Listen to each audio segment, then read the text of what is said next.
This is the Roots and All podcast, and I'm your host, Sarah Wilson. Join me as I talk about all aspects of gardening with some of the top horticulturists from around the world. Hello and welcome to Roots and All. This week's episode has no sponsor, so I thought I'd share a quick behind-the-scenes update. Firstly, I'd like to say thank you for listening to and supporting the podcast. Thank you to the band of supporters on Patreon who stick with me and whose responses to my posts always make me smile. Thank you to those of you who've rated and reviewed the podcast. There have been some lovely comments on there and they reinforce my belief that I'm doing something good by putting out these weekly episodes. And thanks to those of you who've donated on Gofundme. Emily, Tana, Lisa, I've only just been able to send you a thank you message as the site hasn't been working for me recently for some unfathomable reason.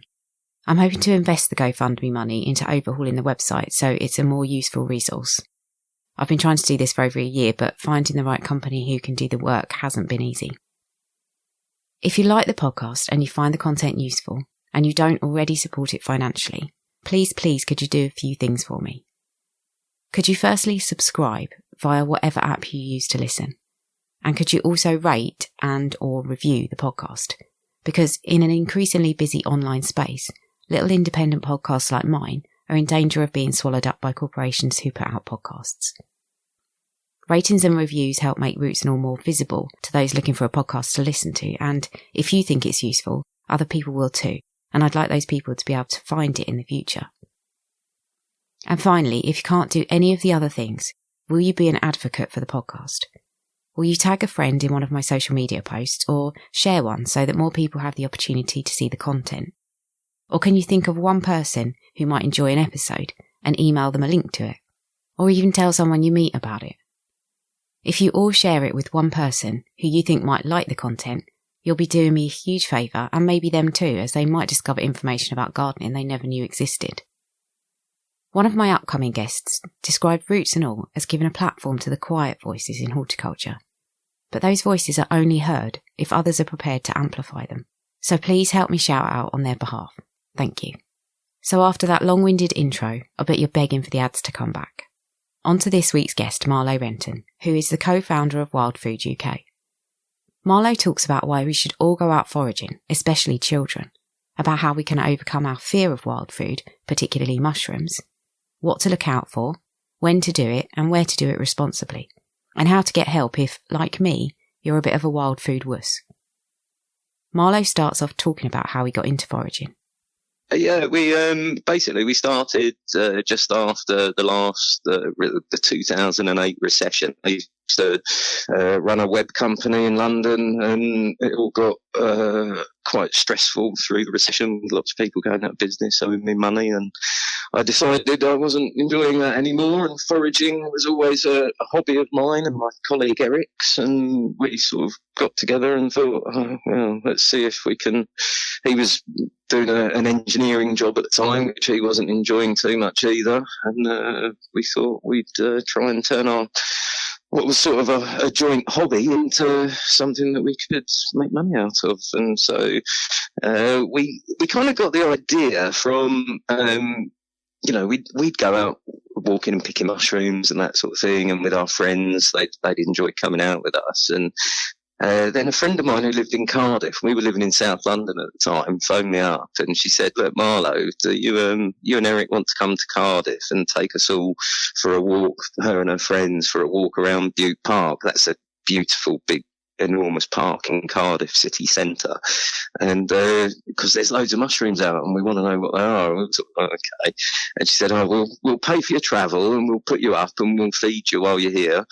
And we thought, yeah, may as well then. And so we did that, and then thought, well, if they were willing to pay, maybe other people will be.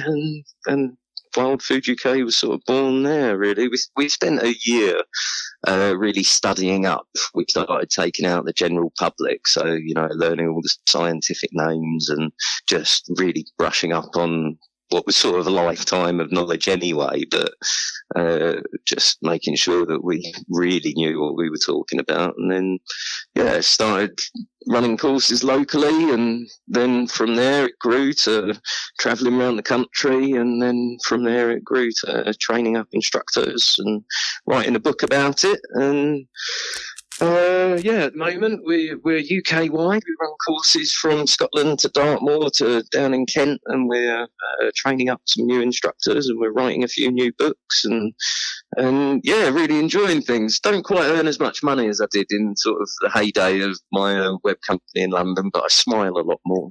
It's a good change as far as I'm concerned. Yeah, I bet. So you said it was like a lifetime hobby, and you had a lifelong passion for it, and you picked up stuff along the way. Did anybody spark the interest in it for you? How did you pick up information as you went along? I don't know. For me, it was sort of a natural thing. I was quite lucky. When I was 11, we moved.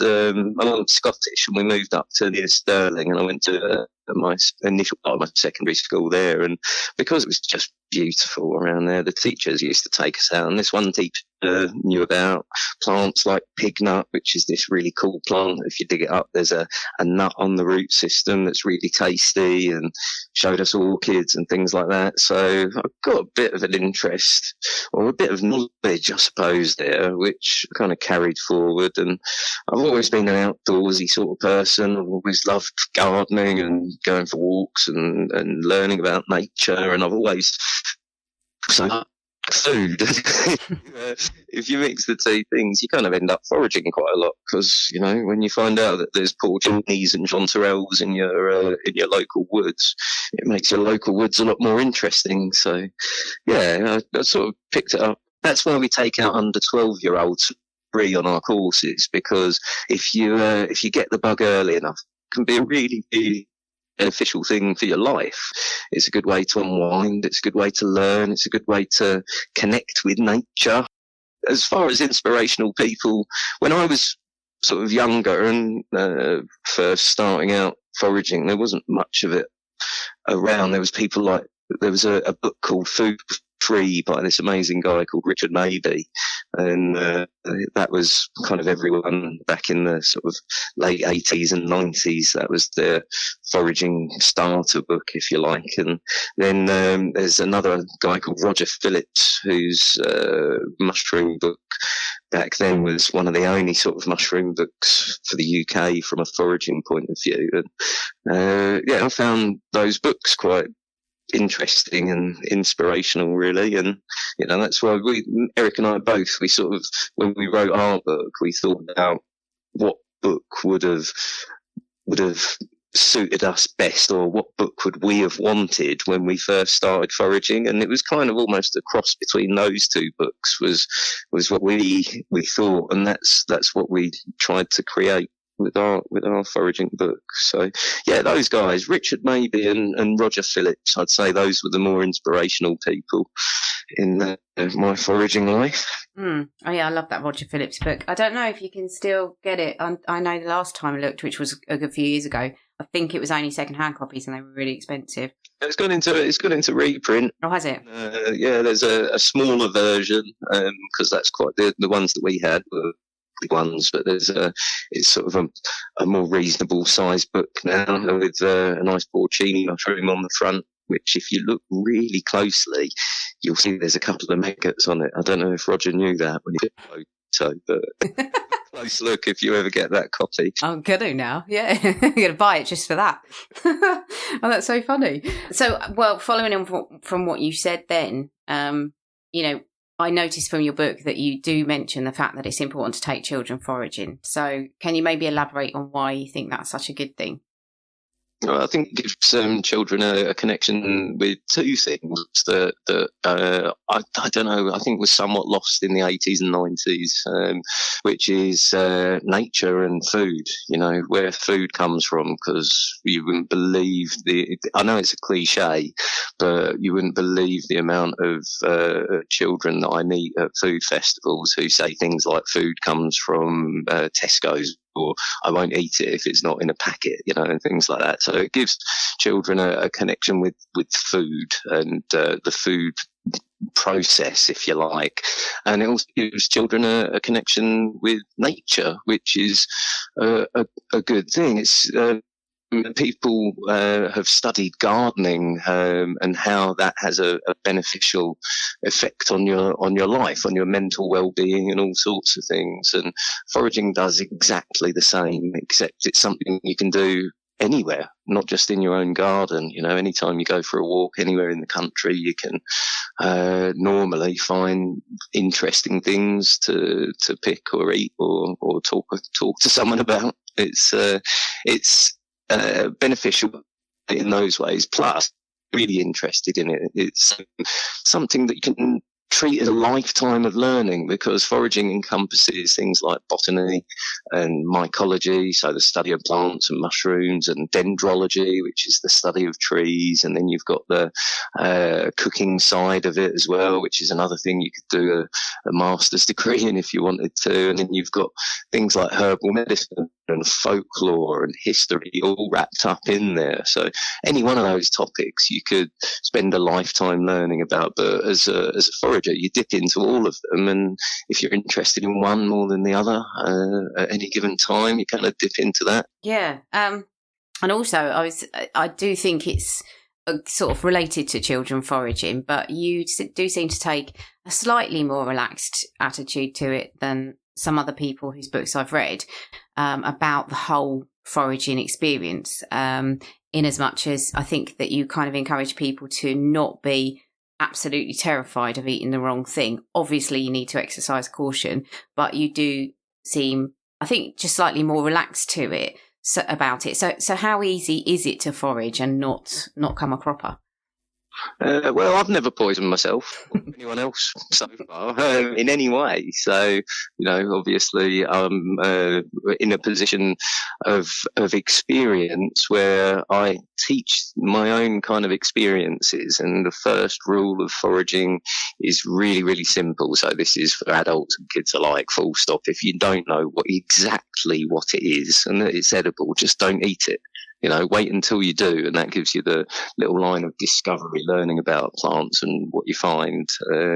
And then, secondly, with the younger children, we take them out, but we do not encourage them to pick anything and eat it themselves until they've got to a stage where the young children, we don't encourage them to eat anything, but as soon as a child gets to the stage where it can ask its parent, am I allowed to eat this, or ask a responsible adult, if they're with a responsible adult, whether I can eat this, then we think that it's about time they started learning. Because, you know, in a simple sense, foraging is picking blackberries, and who's going to stop a sort of 10-year-old feasting on the blackberries when they're in the hedges and worry about that? And, you know, with a bit of extra knowledge, all you're doing is giving yourself a sort of wider variety of blackberries, because we teach about things that we find very, very easily recognizable. So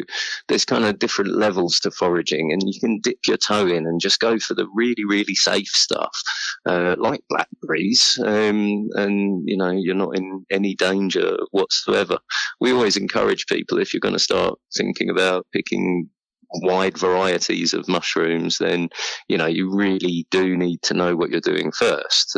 As I said, never eat anything unless you're 100% sure what it is. But so far over the years, we've taken out, I think we're up to about 10,000 or more than 10,000 people that we've taken foraging over the last 10 years or so. And yeah, we've never made any mistakes with anyone yet. No one's been poisoned, and we've never had anyone come back to us afterwards say anything about their child doing anything apart from really enjoying the experience and taking it forward themselves. So I do think in Britain we've got a bit of a mycophobic culture. You know, so as I said, blackberries, no parent's going to worry about their child picking blackberries, or, you know, it's not many anyway, but everyone worries about mushrooms in Britain, which is unusual. So the rest of the world sees us as kind of what they call a mycophobic culture, whereas in Europe, they'll take children out from a very young age picking mushrooms, because the reality that a lot of people don't understand in Britain is that you can't poison yourself by touching a mushroom, even a death cap, so touching them is not a problem. And then within the mushroom world in Britain, there's some that are unmistakable, like blackberries. So a giant puffball, for example, is a very easy mushroom to identify. There's nothing else in nature in Britain that grows as a big round white ball, maybe about 2 feet across, with sponge in the middle, and that's a really lovely edible mushroom, and you just can't mistake it for anything apart from maybe a football or a sheep, but that's not something you're likely to go and try and have a nibble of. And then in Europe, they teach children about the Bellitus family of mushrooms from a very early age, because it's a very safe family, which is easy to identify because there's sponge underneath the cap instead of gills like you get on your shop bought mushrooms. And in that family, all you've got to do to stay safe is stay away from the ones that are red on the outside and the ones that stain blue when you cut them in half. And those are simple rules that a child can follow. We teach children that holly berries are poisonous quite early on, and not many children eat holly berries because of that. And in the same way, you can teach kids, don't eat the red mushrooms, don't eat the ones that stain blue. And you cook mushrooms anyway, so it's not really ever a case of them picking them in the field and eating them. But in Britain as well, we've got other gourmet mushrooms. There's the hedgehog fungus, which is a mushroom that grows in almost every type of woodland in Britain, and it's so tasty. It's one of those kind of Michelin star mushrooms that they pay fortunes for in the shops and in Borough Market. You're talking about something like £50 a kilo for them. But they're called hedgehog fungus because they've got spikes under the cap. And there's no other white mushrooms in Britain that have spikes under the cap like a hedgehog. So, if you know that, and that's all you pick and you stick to looking for those, then you're an extremely safe forager. But Britain has, like I say, this kind of weird mycophobic culture where we're taught as children just to be scared of all mushrooms, and it's sort of partly through a lack of understanding. And I suppose that's what we try to, rather than being blasé and saying all kids should go out foraging, we try to teach an understanding. So education over fear is one of our things that we've said along that kind of line with regards to mushrooms. So yeah, children should be taken out foraging. They should help with the picking of the blackberries for the puddings, and if their teacher with them at the time knows a little bit more about more berries and plants and mushrooms, then that's certainly not going to hurt, because we're so blessed in Britain. We've got a green country pretty much all year round. There's no deserts, there's no ice caps, so there's always something interesting to go out and look at or pick in nature, apart from when it's howling with wind and rain and or everything's covered in snow, which obviously does happen in the UK. Yeah, I mean, apart from obviously being careful about what you're picking and eating it, is there anything else that you need to be careful of when you're foraging? And I'm thinking probably about maybe doing it responsibly and where you can do it. Oh yes, right, definitely. There's places where they don't particularly want you to forage, and in London that's much more of a problem than it is in pretty much the whole rest of the country. But that's due to the huge population of London and the footfall that all the green spaces around London have. And if there's too many people foraging in any spot around London, then it's just because of the weight of population. It can do damage to the green spaces. So in London, they've outlawed foraging in all of the great parks and Richmond Park and places like Epping Forest near to London, because they were just getting overpicked. And that that is really mainly down to the amount of people in London. So when you get away from London, the rest of the country, as long as you're not somewhere special or protected, like there's places called SSSI sites, and they're all marked, they should all be signposted. And a SSSI site stands for a site of special scientific interest. And if you're on somewhere like that, or somewhere that's protected for birds or butterflies by the RSPB, then just take that into consideration as a forager. Don't forage from special places, because at the moment we're not foraging for survival reasons. That might change in the next few years depending on how things go, but at the moment we're foraging for fun and to enjoy nature. So if you're somewhere special where you don't want to interfere with nature in a protected place, just don't forage. Wait until you go into more commonly visited local woods and places that we call common land or public access land, where you're really only governed as a forager by the Countryside Act.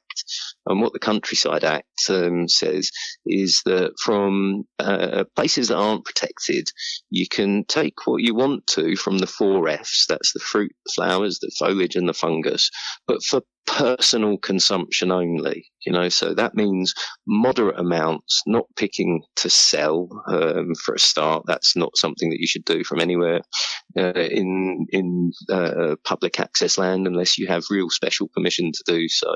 From a safety point of view. So from that point of view, like I said, the long and the short of it is leave the special places alone as a forager. Just, not enough of Britain is left for nature and for science as well, if you like. So if you're somewhere special, then don't pick the berries and the mushrooms. Leave them for the insects and the birds, because that's what these special places are protected for. But from a safety point of view, the other things to consider are, where you're foraging. Obviously, the simple safety concerns, like if you're picking wild garlic from a steep riverbank, make sure you don't fall in the river, and don't go climbing elder trees to try and get to the berries, because they're not very strong and they'll probably break under you. But from a health and safety point of view, my biggest concern with foraging is a concern that all walkers should have in the UK, and that's ticks. So if you spend a lot of time in the woods in the UK, then there is a good chance that at some point you will get a tick. And if you do, you need to make sure that you examine the site where the tick has bitten you to check for any reddening or a bullseye target type of reddening in particular. And if so, you might have contracted Lyme's disease, which can be very, very serious. But if you go straight to the doctor and get the course of antibiotics that they'll give you, as long as it's within the first month or so of the tick bite, then it clears it up immediately with no ill effects most of the time. But if you let Lyme's disease from a tick bite just go, if you ignore the target, it's something that can affect you for life, really. So ticks, for me, they're I've disturbed a wasp's nest before and things like that by accident, but that's just a few stings. Ticks are something more serious because of that. And also picking from waterways. If you're picking plants in waterways, I always recommend cooking them, because you don't know what's a bit further upstream in that waterway. Stuff can get moved around chemical-wise, and there could be a dead sheep upstream or something like that. So I always advise, if you're picking from waterways, don't pick your salads from waterways, pick those from dry land. It's very good advice. Yes, I agree. So I'm just thinking about people who might be inspired to go out foraging at the moment. Is there anything that people can be foraging for right now? Okay, well, now is the start of the season for those giant puffballs that I was talking about. So if you want to dip your toe into the mushroom world, I wrote an article on the 10 safest mushrooms for anyone to go foraging for, and giant puffballs were number 1. Because, as I said earlier, there's just nothing in nature in Britain that looks like a giant puffball. So look around in grassland, at the edges of fields, and occasionally in woodland too, for giant round white sponge balls. And if you find one, cut it in half, because if it's yellow on the inside, you shouldn't eat them. They've started to go to spore and they can make you a little bit sick. But if they're pure white all the way through, then take them home and make yourself giant puffball schnitzels, because they're fantastic. So what you do is cut yourself a little slab of giant puffball and fry it up with butter, salt and pepper. And then what you've got is a really tasty big slab of mushroom, but it goes a little bit floppy, like mushrooms do. So what you do is you take it off the heat, dip it in some egg and breadcrumb with a bit of salt and pepper, maybe some coriander seed on the outside, and then just brown that off in the same pan with some butter on both sides. Takes about 4 minutes, and what you've made is a giant puffball schnitzel, which tastes fantastic. It's the best tasting breaded mushroom you'll ever have. And then from the plant world and the fruit world, the beginning of August and through to the middle of August is the season in the UK for bilberries, which are our native blueberries. So if you like blueberries, bilberries, they're smaller and they're tastier, and they're abundant throughout the UK in woodland, and they're a really overlooked, really super tasty and really, really super healthy berry. So there's a couple of things for people to look for.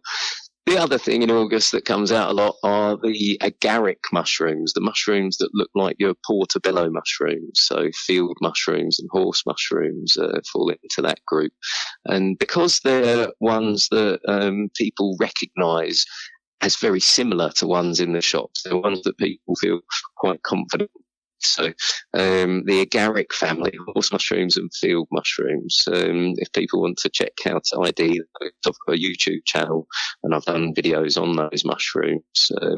And they're quite safe as long as you know about the one poisonous lookalike, which is called the yellow stainer. It's a mushroom that looks just like your portobellos, but when you damage the flesh, it goes bright yellow.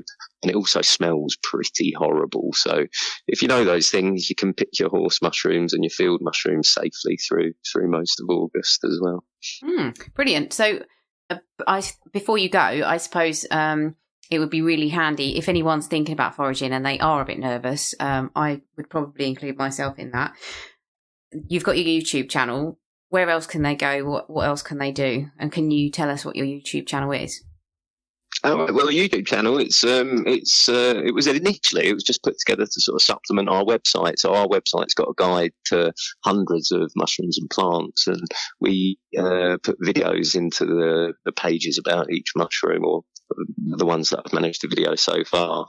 And we started getting lots of subscribers on YouTube, so we've been doing videos on there for about the last 7 years. So it's about 100 videos on different plants and mushrooms that you can go out foraging for and how to ID them safely. And our website goes into much more detail about that. So that's wildfooduk.com. But I've got to say that the best way for people to break that little confidence barrier is to go out on a course with someone like us or any of the other people that run courses that know what they're talking about. I know all of them.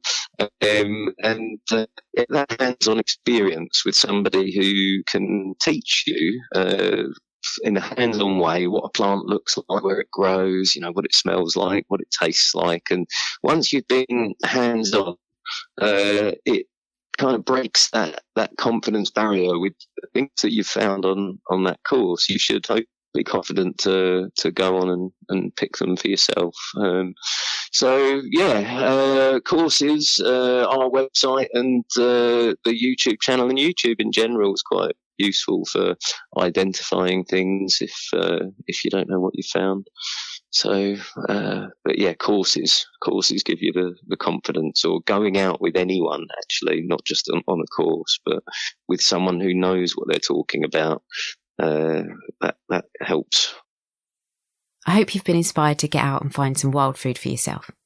Thank you to Marlow for the interview. And again, thank you to you for listening. And please don't forget to rate, review and share the podcast with others. And as if our cabbages don't have enough to deal with, what with the caterpillars, here's Dr. Ian Bedford with yet another bug on a mission to massacre your brassica. Growing our own vegetables requires some understanding of the different factors that can affect both the yield and its condition. Some of these, such as the weather, are beyond our control, but managing the others will be an essential part of the process. Whether it's preparing the ground, sowing, planting, weeding, feeding and watering, there'll be many important jobs that need to be done. But in addition to managing these regimented seasonal procedures, there's one more, not so clearly defined aspect that needs to be considered, and that's crop protection. Since every cultivar will attract its own specific assortment of herbivores, the creatures that we call the plant pests, because they too regard our vegetables as food. So by recognising these pests when they first appear, and knowing a little bit about their life cycles, we can decide on the right time and method for controlling them. Brassicas, for example, will attract many different pests, from pigeons and rabbits to a vast community of leaf-feeding invertebrates, who, if left unattended, can cause serious damage to the plants long before they're ready to harvest. But with these terrestrial pests, they and their damage can at least be seen, enabling some early action that can often save the crop. However, it's the pests that live underground, feeding on roots, that are more often the most problematic, since their presence is unlikely to be realised until the plant has been critically damaged. And so with these hidden pests, it's important to know their life cycle, since preventative control methods will have to be used rather than curative. And for brassicas, this will be the case for their most serious root-feeding pest, the maggots of the cabbage root fly. The adult flies first appear during spring, having hatched from pupae that overwintered in the soil. Looking similar to common houseflies, they first visit flowers to feed on nectar. But then, when mated, the females go off to find young brassica plants where they'll lay their eggs into the soil around the stems. These hatch into little white maggots that then feed on the roots, gradually weakening the plant by starving it of water and nutrients. Over the following weeks, the maggots mature, then disperse within the soil to pupate, leaving an often stunted and wilted plant behind them. Without the option of using soil-incorporated pesticides, or in fact any other method to control the underground maggots, it's essential to preempt an infestation by stopping the adult flies from successfully laying their eggs into the soil in the first place. And this can be done quite simply by creating a barrier around the brassicas when they're first planted, either by using a fabric disc known as a cabbage collar, or by spreading a layer of non-absorbent substrate around the stems. This will then block the flies from accessing the soil and cause any eggs that might have been laid onto the barrier to rapidly desiccate and die. You can download or listen to the podcast direct from the website rootsandall.co.uk. Please also check out my Patreon, where you can make a one-off donation or take out a monthly subscription to help support the podcast. Because if you enjoy the show, please help it continue. I also have a Gofundme where you can make a one-off donation. Even a one-off donation of £1 helps, and I'll be really grateful for your support. So please go to Patreon or Gofundme and search for Roots and All Podcast.